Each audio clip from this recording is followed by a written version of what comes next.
Hello, my name is Hayden and I'm an alcoholic. Would you please join me in the serenity prayer?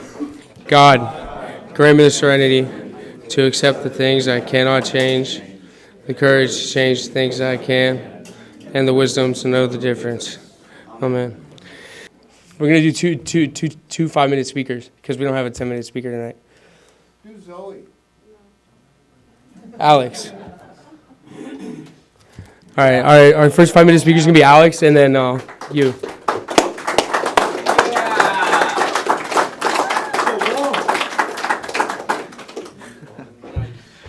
Hi, I'm Alex. I'm an alcoholic. Thank you, Hayden, for picking me. That was very random. I don't know what I could fit into 5 minutes, really.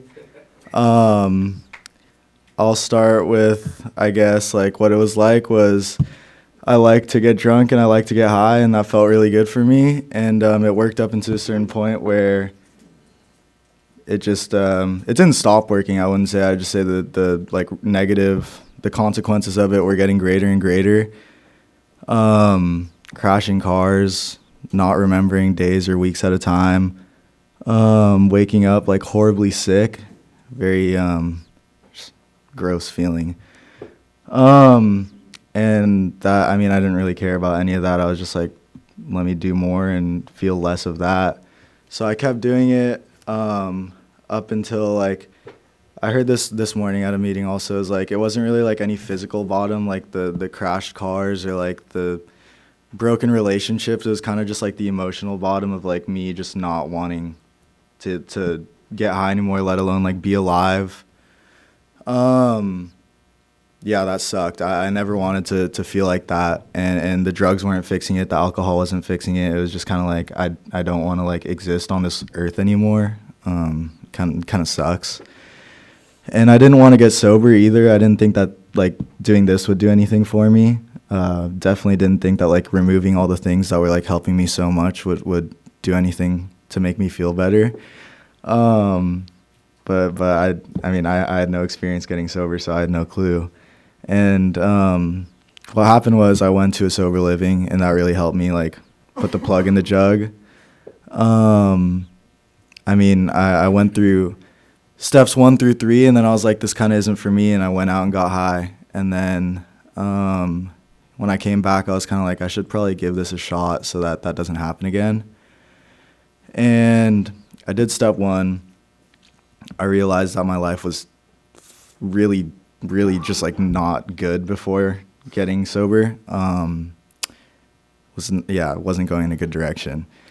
I did step 2 and realized like my brain doesn't really make good decisions. I should probably try something else. Step 3, tried to bring that into my life on a daily basis. Step 4 was kind of weird. I was like, I hate a lot of people. I don't see like why I'm the one that's wrong in that. But I had to realize that like, you know, my actions, me getting high and like me, even before I was getting high, like me getting bullied, like I had a part in all of that. I was I was like a little tornado, just like running around every room, causing disasters. But step 5 was cool. I got to share that with another person and get all that off my chest, get some freedom. And then steps 6 and 7 were kind of like where the work started for me, I feel like.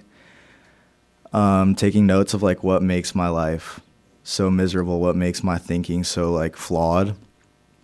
And realizing that like kind of what step 3 taught me, like this isn't all my doing. Like I don't make my life good on my own thinking. Like my life kind of sucks when I run the show. And step 8, like making a list of people that I kind of, you know, messed up.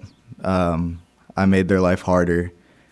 And step 9, making those amends, making it right with those people, like especially my family. My family was really cool. My older brother was probably like the best amends I was able to make. I messed his life up pretty bad from me getting high and drunk. His life got significantly harder when he realized how bad it was for me. I remember one of the moments was he was in the living room watching TV, and I came back asking him for the same thing over and over and over, not remembering what I had asked him for. And I didn't realize that like I would do things like that like every day. And eventually he started to get really stressed out and started to fail out of college, and being able to go back and like kind of live it out and make sure that he's not stressing anymore about any of that stuff was really cool. Step 10, living steps 1 through 9 every day is kind of what it's like for me. Prayer and meditation, step 11, is a very big part of my daily life. If I don't do it, I kind of, the brain starts to run and I start to think like, I got this. This is cool. My life's good now. Like I'm doing well. Like, I could think for myself now. But if I pray and meditate, all that is like, okay, yeah, I'm still dumb. Step 12 is what I'm currently working on right now. I'm reading the last chapter, A Vision for You, with my sponsor.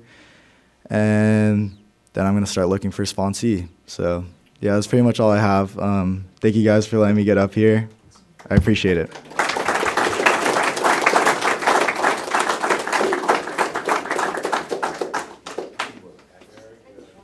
My name is Robert, and I'm an alcoholic.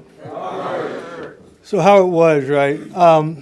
Starting real young, 15. The morning of my 15th birthday, my buddy comes over with my girlfriend, his girlfriend, and him, of course. And I get introduced to a certain substance. And from then on, it was that, right? Flunking out of school, incarcerated really young, and just running around and not caring about anybody else. And especially my family. That's where my amends really lie. But from about 15 up until like almost turning 18, 3 months before I graduated, I went to prison. I did 2 years there, and I got out. And still my thinking didn't change. I just knew I didn't want to go back to prison. And I knew that what caused it. And yet still I went around the same type of people. So, I mean, old keys don't open new doors. And still, I went to those old keys, those old people I knew. And so trying to change that, it didn't work out. So from like 21 to 24, I was trying to work, getting jobs, losing jobs, not caring about my family. My mother, most of all. Like, I saw her struggle a lot throughout my addiction. And keeping that going, I really fell when I finally met the connect, right? He lived right down the street from me. And I'll tell a story about that real quick. I just met him riding my e-bike around town. I just ran into him randomly. The dude's high on shrooms, like trying to sell me some drugs. And I'm telling him I'm like 3 years sober. And I was just waiting for that gut feeling of just like anticipation to really just like flare up in me. And it wasn't there. And that was a moment for me to pause and just thank God, because the obsession has been lifted. And that's through the consistency of like working the program, having a sponsor, and coming to meetings. That's the blessing and the gift of recovery in itself, is to have friends that could pick you up and go to meetings. Come to meetings yourself when you're feeling distraught. And I'm just super excited to come to meetings when I do, right? And just hanging around, say, the Olano Club in Hermosa for hours. Just hanging out with my buddy, just on my phone, talking, making chit chat here and there. It's a blessing. So, okay, back to when I'm like 18. Go to prison, get out. I'm 21, doing the same thing, hanging out with the same people. It lasted for about a year of me not doing what I did. Inebriating myself and poisoning myself on drugs. And when I did, it was just worse off than before. Trying to hold a job, getting fired, getting another one, working side jobs, doing tree work as I'm doing now. And so from there, 21 to 24 is when, so those 3 years, it was just everything was just ebbing away, right? My sister, my father, it was only my mother and I for a while. And then even then, I decided to leave. And for a month, I left doing what I was doing, running around in the streets. And I was running around homeless, but I had a home to go to. And that's where my addiction brought me. And I go home one day, and the house is boarded up. The apartment we lived in was locked. I looked inside the windows, and there was just nothing but boxes. And the neighbors out on the porch smoking, and my mom moved, right? I was gone for a month, and I came back to nothing. So that was 21 and 24. So that was when I was 24. 24 to 28, I'm running around homeless. I don't know if you guys know Torrance, but on Prairie and Del Amo, I used to live under that bridge. And that was for 4.5 years. And towards the end of my run, I remember one night specifically, I woke up. If any of you know where 2nd Street is, not in Hermosa, the thrift store in Torrance, there's a parking lot. Well, it's not 2nd Street. What's the one right across the street from 2nd Street? Cheapskates. Thank you, Cheapskates, Uptown Cheapskate. There's a parking lot right there, and I was sleeping under a big rig trailer, and I woke up with this gut feeling of just pain, right? I hobbled. I'm like this, getting to the hospital, trying to hit my bite or drink my beer, and I made my way to the hospital, and I was just the insanity of just how I just could not do what I was doing. And so I get to the hospital. I'm out for 2 nights on an IV. 3 weeks go by. In those 3 weeks, I was sincerely reaching out to my higher power for help. 3 weeks go by. I get arrested. I go to prison for 10 months. I get out. I go to the Salvation Army for 2 years. I just came back into town a month and a half ago. I'm already getting a car next week. I could pay my rent.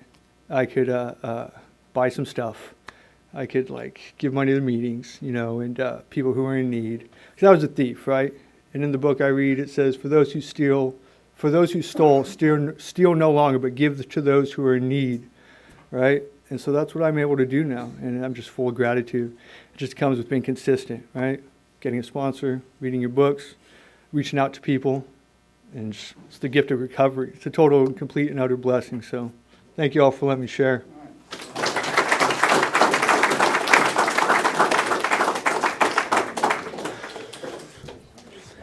Thank you, Robin. Thank you, Alex. All right.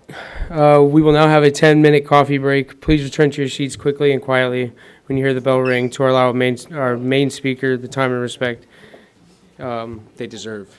All right. Break time.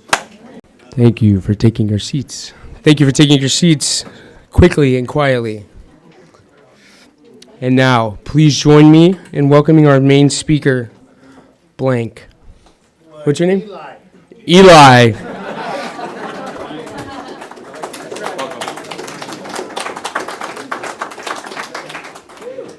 A little clarification. I've been identified as Eli.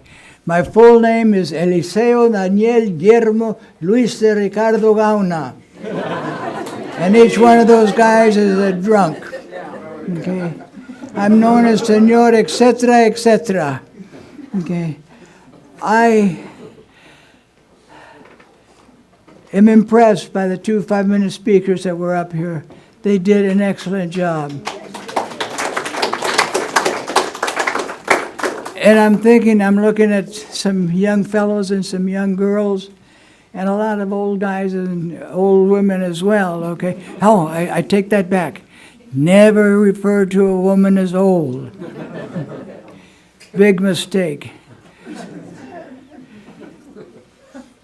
But just so that you know, some of the young folks that are here, I do say I'm 88 years old, so anyone under 80 is old. Or is young, okay? We're old. Anyway, I just wanted to say that it's hard to believe, but Rudy, where's Rudy? There's Rudy. I had more hair than you did at your age, Rudy. Okay. And it's hard to believe. What can this old guy tell me? Okay. Well, all I'm going to do is what the book tells us we do. We give you what it was like, what happened, and what it's like now. A little background so that maybe someone in the audience can identify. This is what this whole program is all about, identifying with somebody else that we're not the only messed up individuals. We're not alone. And so as a kid, I was what we call a people pleaser. I'm going to please everybody all the time. And that's hard work. You're going from pillar to post. And now come age 15 years old. And my friend, his older brother, got a 6-pack of Country Club lager. Some of you guys remember Country Club? 4-ounce can, that's all it was. And each of us had 2 cans. And from that moment on, alcohol became my higher power. I chased that feeling for 20 years. And I was in school, everything seemed to be okay.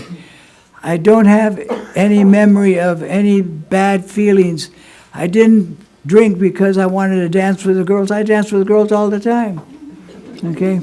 I didn't drink because I was angry. I don't think I was angry. I just remember what alcohol did what it's supposed to do. It calmed me down. We often talk about alcohol as a getting high. You don't get high with alcohol. Alcohol is a downer. It just eliminates all your feelings and it slows you down. And that's what I needed as a young kid because I was going from pillar to post. And that's the way I chased it. Now, probably the reason that I didn't collapse at that age was I was very much involved in sports. I was being very busy in those areas. And you can't do sports and drink at the same time. Not at the time you're playing the sport anyway. But after the game is over, the game starts for you. And that's the way it was for me. So come Fridays or Saturdays, game on. Game on. Let's see what we can do. And I developed what I call as a periodic sense of drinking. I want to go back because I'm starting 1950s, long before any of you or even a glimmer in your father's eyes, okay? They had no idea what we're talking. How in the world can anybody be that old, at that young? But that was the case, and so I'm developing what we call a periodic drinking. Didn't drink all the time, but when I did drink, it was bust time. It was drink until you drop. And that's the way it was. And I'd come on, lots of you mentioned some of the talking blackouts. You know what a blackout is. Some of you already do. Some of you, you're young. Maybe you haven't experienced it that time. I don't know that I did, but I did from the very get-go. I had blackouts. I was going to do something dumb and stupid. That's just the way it was. But I was a good student. I had been raised and taught by Catholic nuns, and they were tough. And so I learned to read and write. So I was a good student through school, but I had that thing going for me and with the sports going for me. But the minute I bring you up to date, blackouts. And I only tell you one. I had many of them, but they were brief. I'd wake up and I'm home. I don't remember getting home. I don't remember leaving where I was before. But one, I'm at UCLA. This time I graduate, the grades are good. I was into sports, I'm doing what I was having to do. And I'm at UCLA, and when I went to college, once you get into college, you're starting to grow up and you can drink, you can do what you want to do, and that was it. I'm at a Friday night party at the guest house, at the fraternity house. And now I wake up in a strange place. I don't know where I'm at. It's a double-decker motel type thing. I remember walking down the steps and there's the clerk at the desk. And I asked him, can you tell me where I'm at? And he said, you're at, and gave me a street address. And I says, no. What town I'm at? And he looked at me very strange. Who's this guy? I don't know where he's at. But I didn't know. And he says, you're in San Diego. How in the world did I get to San Diego from UCLA? And I'm thinking that my buddies got me drunk and they put me in a bus. They took me to San Diego. I checked it out. They didn't do any of that. I have, to this day, don't know how in the world I ended up there. But I had that whole weekend of blackout. Now, that is one example, and it went. I heard, I think it was Alex saying about car accidents. I destroyed 3 cars. I didn't like telephone poles. And someone knocked those suckers down. And I don't remember doing it. I wake up to, you know what alcoholism is about? And you know, I'm going to be talking to some of you that maybe don't have just the alcohol problem. Because today there are more drugs than you can shake a stick at. It all comes in all sizes and all types of things. You don't have to have just alcohol. When I was growing up in the 40s and 50s and even 60s, we talked the worst that we could have would maybe smoking some weed. Okay, we didn't know cocaine, heroin, any of that type of stuff. What is it that the kids are drinking, smoking now? Yeah. Okay. Anyway, whatever it was. We didn't have any of it. It was alcohol, basically. I didn't have the money, the time to buy all the other drugs at the point in time. So, but here we are. And one other blackout I want to talk to you about. Go through college. Get into law school. I was a good student. And I'm drinking through college. I'm drinking to law school. And a little fast forward, I graduate from law school. I take what they call as the California law exam, bar exam. And on the day that I'm taking the bar exam, I'm hooked at this point in time to alcohol. It's got me under its control. I even took the bar exam. I had on a jacket. And in the jacket, there's a little pocket. And you know what fits in a little pocket? A half pint of vodka. Now I'm in the examination room. It's August. It was Glendale Community College where we took the exam. And it's hot. But I got the jacket on and the vodka in the pocket. And I'm going to the bathroom a lot. Didn't have to go to the bathroom. I just want another drink. And I'm coming back. The most important educational thing that I had going for me was to pass the bar exam and become a lawyer. And I'm getting drunk. Cunning, baffling, powerful. You mentioned that term, and many of you have it. It gets in the way of anything and everything you want to do. And by this time, I had gotten married. I had 2 kids, and here I am. I am now a lawyer.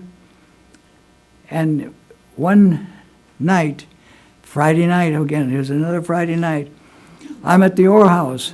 That's spelled O-A-R. It's a bar in Santa Monica, okay? Got that right, okay? Friday. And the next thing I know, I'm waking up in the hospital at UCLA. And this is Friday that I remember where I was. I don't remember leaving. I don't remember anything else. But I'm waking up Sunday at the UCLA hospital with glass in my skull and blood all over. This is coagulated now. They try to clean me up. The story was told somewhere along the line at the hotel and at the bar with friends. There were a lot of, I was a lifeguard at this point in time, along with being a lawyer at that time. And we were drinking, and I thought that they had done this to me. But I had a Carmen Ghia. You know what a Carmen Ghia is? It's a fancy Volkswagen. I was T-boned by a Cadillac after I ran a red light. Knocked out of the car, in the street. I don't remember, this is recreated for me. The paramedics, coincidentally, and there's a lot of coincidences that I don't think really are. I was maybe a half a block, 2 blocks away from a fire department. And so the paramedics were on me real quick as they explained it to me. And they had started to put the blanket over me, the spread over me, because they thought I was dead. And at that point in time, it's 11 o'clock, as explained to me later, coincidentally, a doctor was on the street. This is in Brentwood. Was down the street and said, "I'm a doctor. Can I help? Can I help any here?" And they said, "Yeah, we got a body over here." And he says, "Let me take a look." Now, mind you, this doctor is not a medical doctor. He's an ophthalmologist, an eye doctor. But he had satchel. He discovered that the impact had made me swallow my tongue.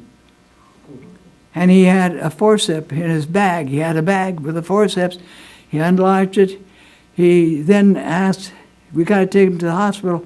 I got to get his heart going." And they says, "We've got a defibrillator." You guys know what a defibrillator is? They just chocked the heart, bang, back into. He got the defibrillator, chocked the heart. As he told me, he drove with me to the hospital where he had to use the defibrillator twice again to get the heart going.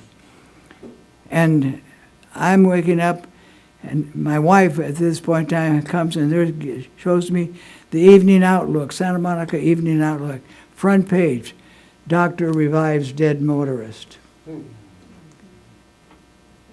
Now you'd think that would get my attention. And it did for 6 months. But then the obsession came in. "Well, I'm okay now. I've stopped bleeding." Cunning, baffling, powerful. It's hard for me to give human characteristics to an innate liquid in a bottle. But I can understand that fighting a person, not a bottle of alcohol. But, okay.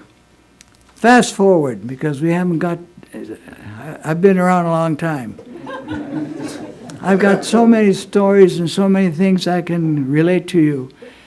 But I have been impressed by the Alex, and who was the other guy? Ron. Excellent presentations. And you can identify with the folks here that are young. When I was that young, no one was going to tell me anything.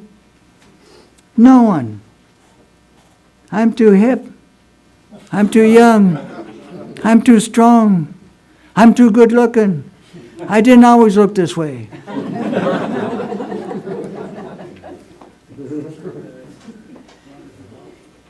No one was going to talk to me, but I remember reading, and here's where my story really begins.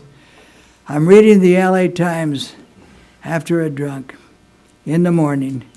The wife had, when I got to drinking, she would take the kids and go to her sisters, which were up in the mountains, and because she knew that I wouldn't do it until I stopped drinking.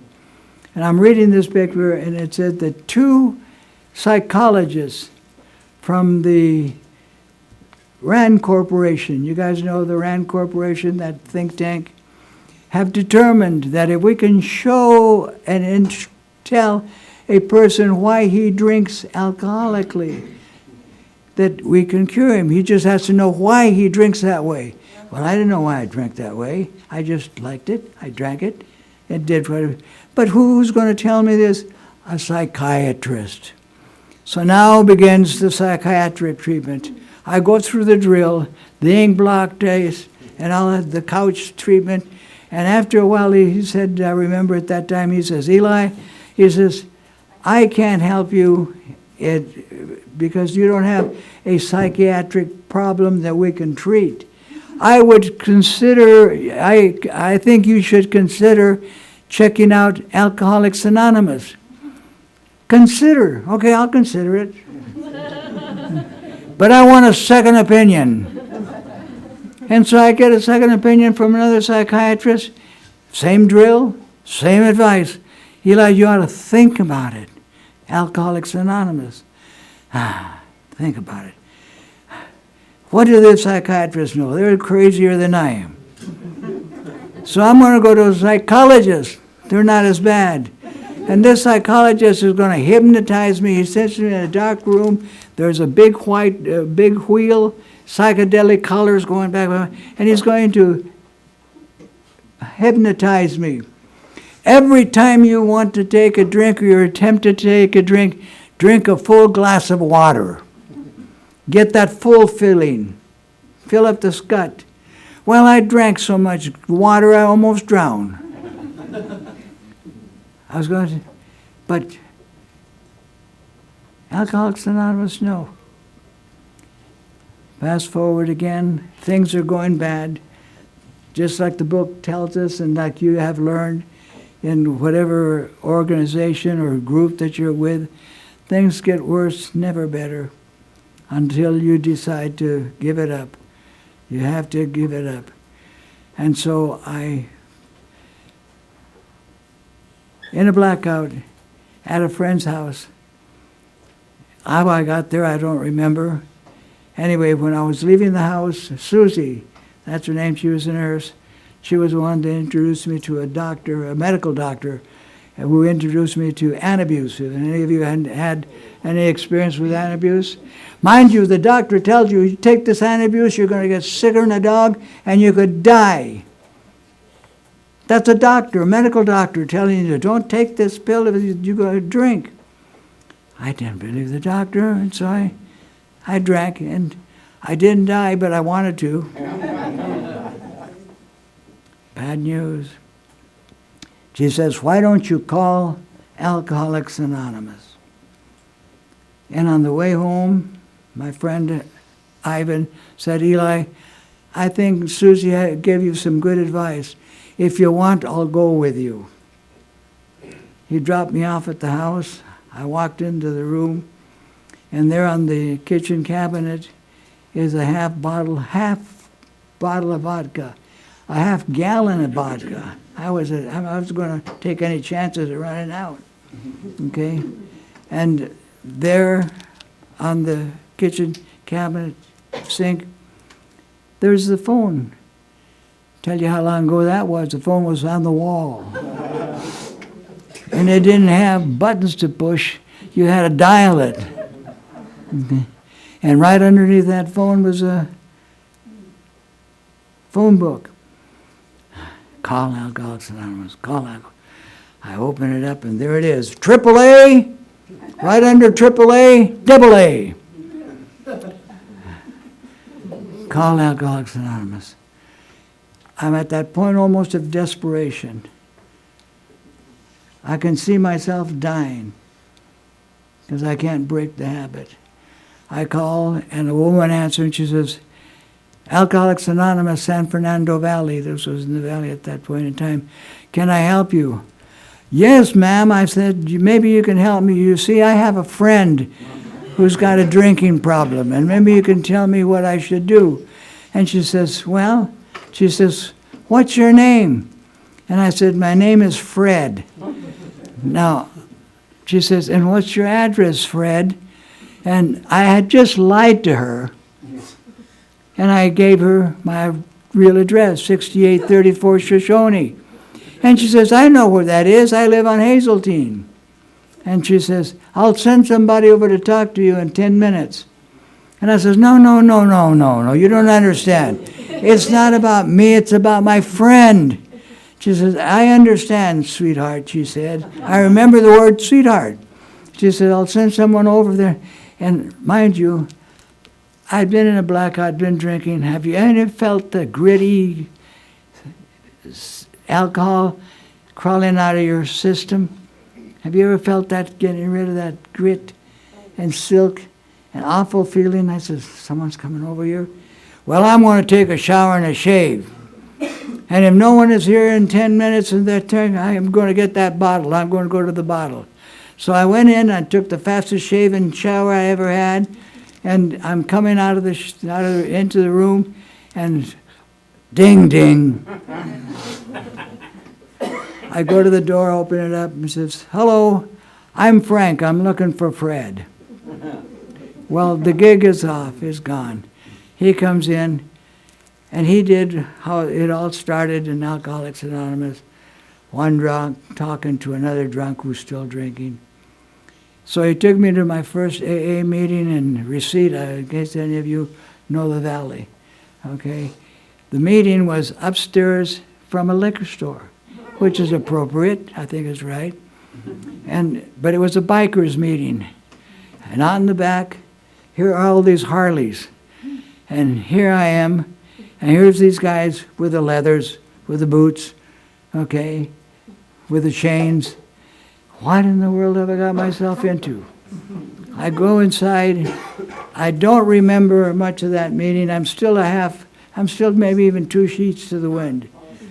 And so he took me home, and he stayed with me that afternoon, feeding me saltine crackers and ice cubes, because I couldn't take any liquid. And the minute I took a liquid, it'd come up again. And so that night, he takes me to another meeting, and I'm still strung out. And an older woman, older than I am now, came up to me and she says, "Hello," she says, you look to be a newbie. I was now a newbie. She says, "Don't worry, sweetheart," another sweetheart. She says, "You only have to give up the booze. Sex is still okay." That's what she said. She says, "In fact, it's going to be better." Okay, so now I'm into it. People are coming out of the woodwork to talk to me, to be friendly. We had a sign in all the places at that time, and it said, "We care." And there was a Catholic priest. There's another story about the other people who came on and tried to get me to get the message, happened to be Jewish. Now, I'm a Roman Catholic, but they said, "We're going to hook you up with a Catholic priest who's an alcoholic." Sure enough, Father Ted, and he had, on each of the podiums, he was in the valley, he had a little white flag of surrender. And he said, "You have to surrender." I said, "Okay, what happens?" And somebody read me the 12 steps, okay? And I said, "You got to be kidding. You want me to do what?" "No way, Jose." They says, "Well, do you want to stop drinking?" And my answer, would you believe this? I says, "No, I really don't want to stop drinking. I just want to stop getting drunk." It took me a while to understand that they're synonymous. I drink, I get drunk. That's just the way it is. When I was in college, I was called 2 beers Eli. All it took was 2 beers, and I'm gone. I'm out to lunch. Jekyll and Hyde. I'm this way here, 2 beers, and I'm a different person entirely. Entirely. That's the effect that it had on me.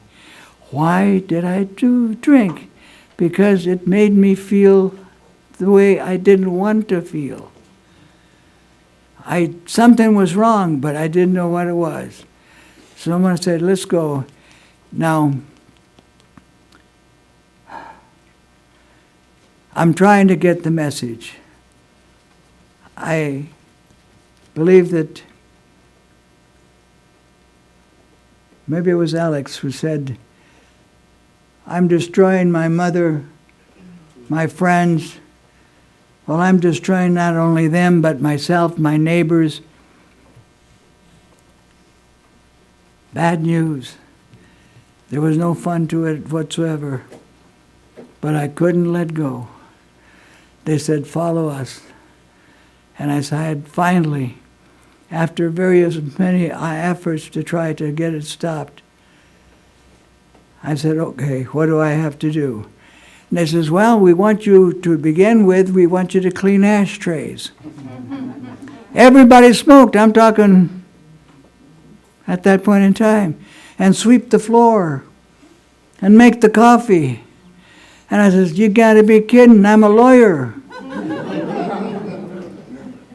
I'm charging at that point in time $300 an hour. Okay? But things are getting worse and worse and worse. And finally I says, "Okay, I'll give it a shot." what do you want me to do? And so I cleaned the ashtrays, swept the floors, set up the chairs. I did everything but grow hair. And that was hurtful. Maybe that's how come I was drinking, because I wanted to grow hair. If somebody had told me that you drink a lot and you'll grow hair, well, you can think that you grow hair, and that's okay. I want to bring you to thinking. I remember I'm in Malibu, and I'm the speaker at the Malibu Club at that point in time. And I'm outside before the meeting starts, and there's some youngsters, late teens, early 20s, and I happen to hear them, and ding, ding, ding, the bell starts the program. And one of the guys said, "Okay, let's go in. It's time for the brainwash." Now I'm the brainwasher, and I took a little bit of what we call umbrage. I didn't like that. But then I got to thinking, brainwash. Maybe that's okay. Because you see, I had a dirty brain. And so I said, how do I do it? Do what we ask you to do, follow us, and things will be okay. I had people come into my home in the morning before I went off to work to take me for coffee and a meeting. At noontime, there was another group that would come to the office or wherever I was, and they'd take me to a meeting. In the afternoon, in the evening, twilight meetings, evening meetings, even candlelight meetings. I'm at meetings all over the place. Because all of these Indians are all over the place trying to get me out of the door, out of the forest. All the Eskimos out of the whiteout. They wouldn't leave me alone. I remember coming out of the office and I'd look around the corner to see if they were there. And sure enough, they were there.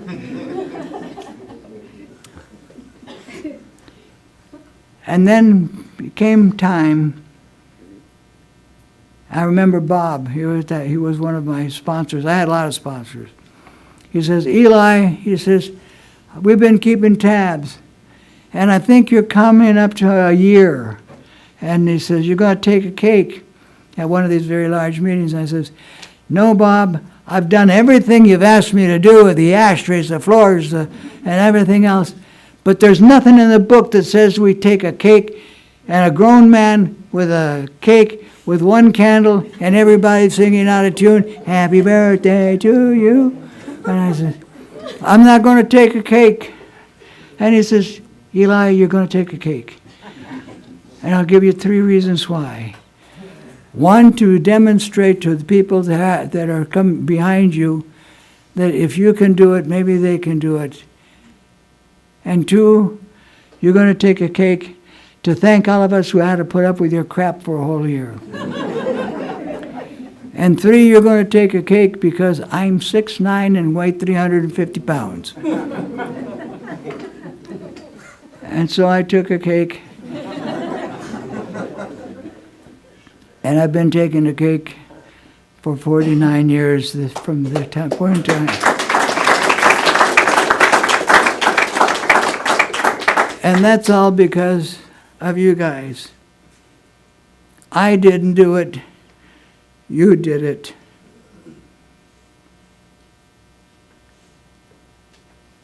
And I remember coming into these rooms and thinking, what can this guy tell me? What could Rudy? I think of Rudy, by the way, you ought to get the picture of Rudy in Notre Dame football. Okay.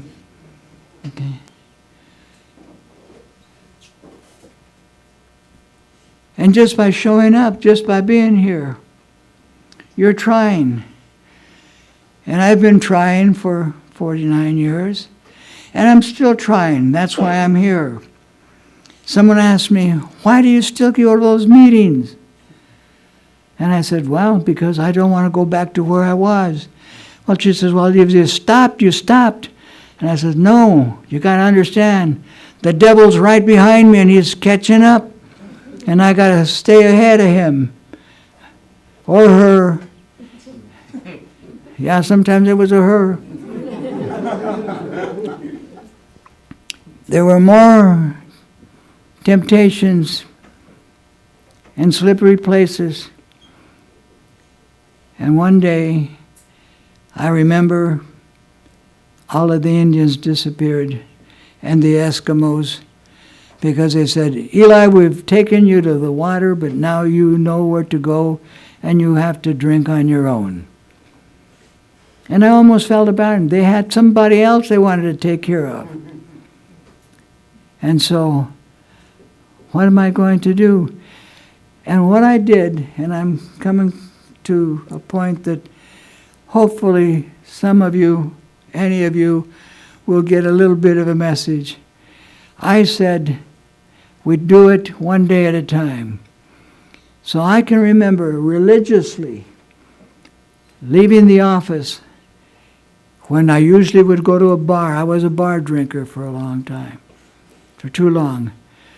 And I said, I want to take a drink. The obsession, the temptation is starting to creep up on me. I wanted to stop at the bars where I used to stop. I wanted to see if my old drinking buddies were still there. I wanted to maybe stop at a liquor store that I knew a long time. And I said, okay, one day at a time. I'm not going to drink today, I'll drink tomorrow. Do you realize psychologically that took the edge off just for today? Well, what happens with tomorrow? It turns out to be today. And I religiously did that. Every day, I'll do it tomorrow. I'll do it tomorrow. I'll do it tomorrow. And I remember, I'm coming up on 2 years now, and I've been doing it, basically, I'm thinking it on my own. And I'm watering a flower bed. And by analogy, think of having a marble in the suit of your pants. It's always there. You put your hand in there and there's a marble. In every suit of pants, there's a marble. It won't go away. It's annoying. It's there. You're thinking about it. And marble is there. And I'm watering the flower bed and I'm thinking, I put my hand in the set of pants and there's a hole and the marble is gone. Now I don't know when the marble left. I don't know when I wasn't there anymore. But I realized at that point in time, that obsession, that monkey on my back, that devil rum, as we used to call it, was gone. It was gone. I don't know if any of you over here have experienced such an attitude, such an idea, that something clicked, something happened, and it's okay. It evened out. We talk about tranquility and peace, and I felt that. I'm not a crier, but it brought tears to my eyes. I remember that well. And I thought in the words of Martin Luther King, free at last, free at last.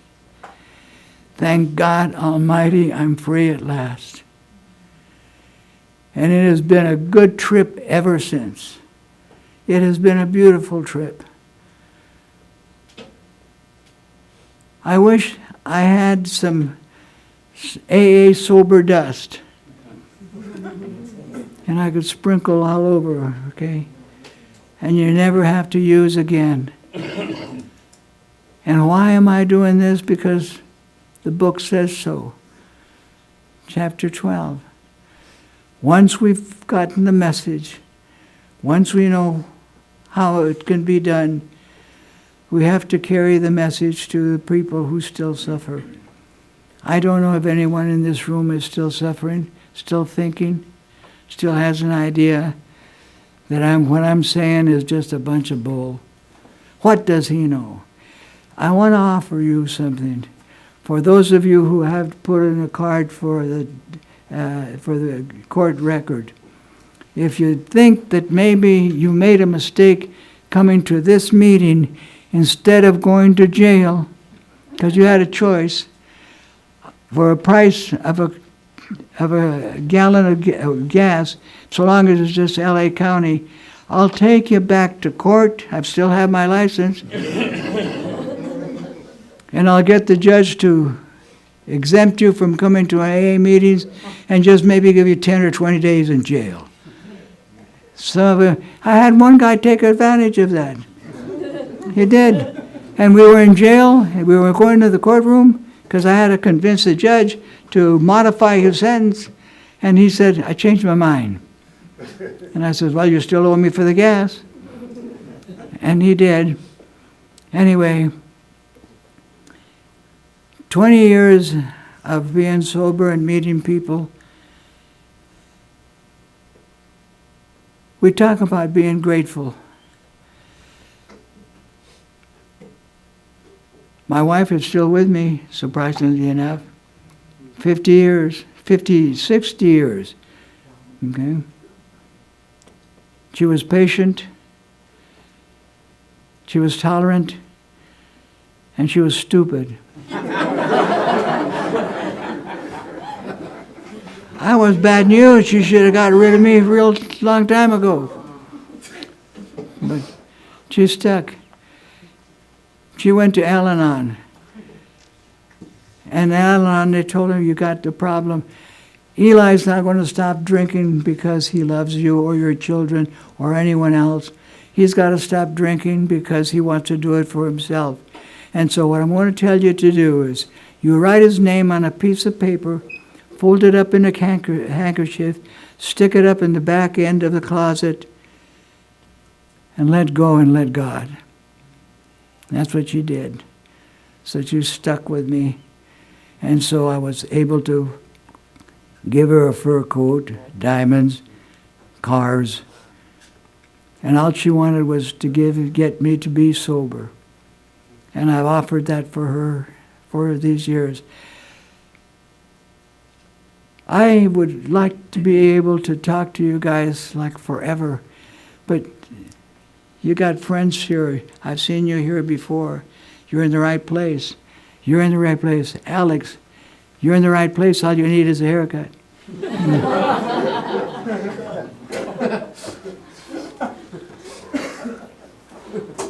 We're a good group. We're a good group. We really are. We care. I got 5 minutes, a guy told me. Can I fill in maybe 50 years of sobriety in 5 minutes? Not really. But all I can say is that we care. Somebody told me we care. Surrender, surrender, give it up, give it up. You won't be young forever. You're going to get as old as I am. Okay, that I can. And if you stop drinking or using any mind-altering substance, because there are so many ways you can get yourself screwed up in so many different ways. And if you do that and you don't die, you can have 50 years of sobriety. Thank you very much for having me here.